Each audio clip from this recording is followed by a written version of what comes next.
Tim Nichols back with Tony Cochran. Part two of our interview about what optometrists need to be doing. Tony is a CPA, a business consultant with over 40 years of experience and a lot of experience, a whole lot of experience in the optometric world.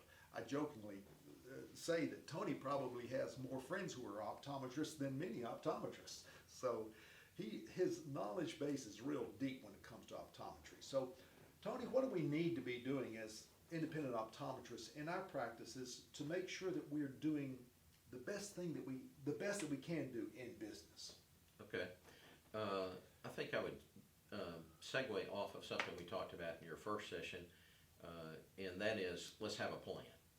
And that plan can, it doesn't have to be, I would suggest that maybe you go a little beyond the back of a napkin, with your plan, but it doesn't have to be, 763 pages long, but it's, for the next 3 years, I like 3 years. For the next 3 years, here's my plan for growth in particular.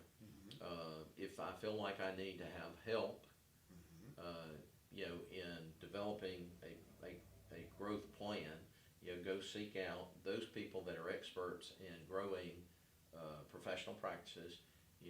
It's not just posting on Facebook and hoping somebody shows them my office, although that may be a part of the plan. It's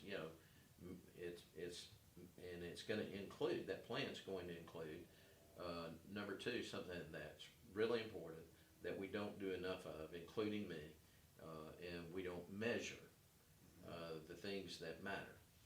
Oftentimes, the only thing we measure as a doctor is our bank account. We look at our bank account, and if it's going up, we're okay. We go buy the new boat, and all of a sudden, it's the practice's fault that there's not money in that bank account. We forgot about the new boat we just bought. Yeah. And you hear me say it a lot, and I do wear the bracelet that says, you can't manage what you don't measure. And right there. yeah, so I carry it with me everywhere I go to remind me. Yeah. And I use weight loss as a good example. As we speak, I'm 4 weeks in to a plan to lose 20 pounds.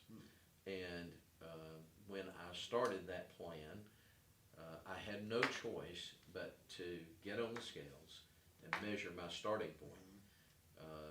Wasn't real happy with what I saw on that scale, but I had to have a baseline. I had to know where I was starting from to know if I was improving. And then I set milestones. And my milestone was the first 5 weeks, I wanted to lose 10 pounds. I felt like I could do that.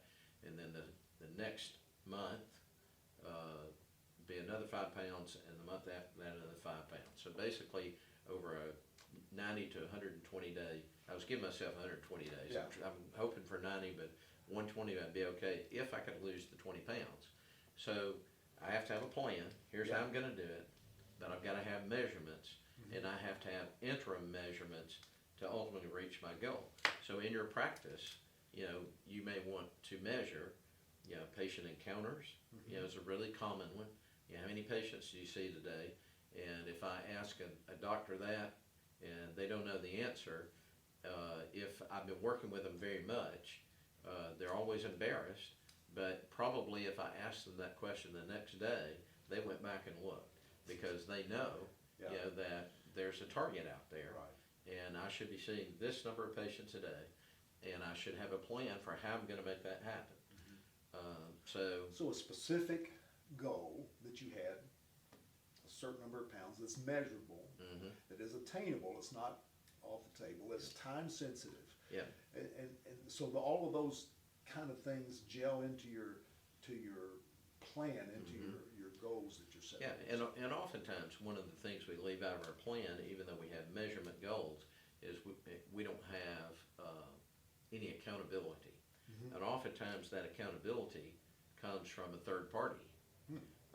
So we need to communicate our plan to someone. So communication is really critical in any organization. If you look at some of the most successful people I know in business, they understand the importance of communication with their team, communication with patients in this case, communication with the public at large. And so if you have a plan for growth, for example, but you don't communicate that to your team, you're not communicating that to your advisors and others, then, and you only have it over here in your desk drawer, Right. then the chances of success diminish. Yeah. But if that plan is up in a workroom somewhere where everybody sees it every day, and you see what the progress is towards that plan, then that communication, that public communication, is gonna hold you responsible to your plan. So you're exactly right. We need a plan, we need measurements, and we need to be able to communicate that. Okay, so we have a plan, we have systems and processes that are the means by which we're going to achieve that plan, and then we're going to communicate that. Okay. So those three big things. Anything else? Actually, that's four. Four. But yes, that's good. That's why you're the That's good. accountant, I'm the optometrist. Yeah, that's four, but I like your four. Okay, excellent. Tony, thank you very much. Tune in for more.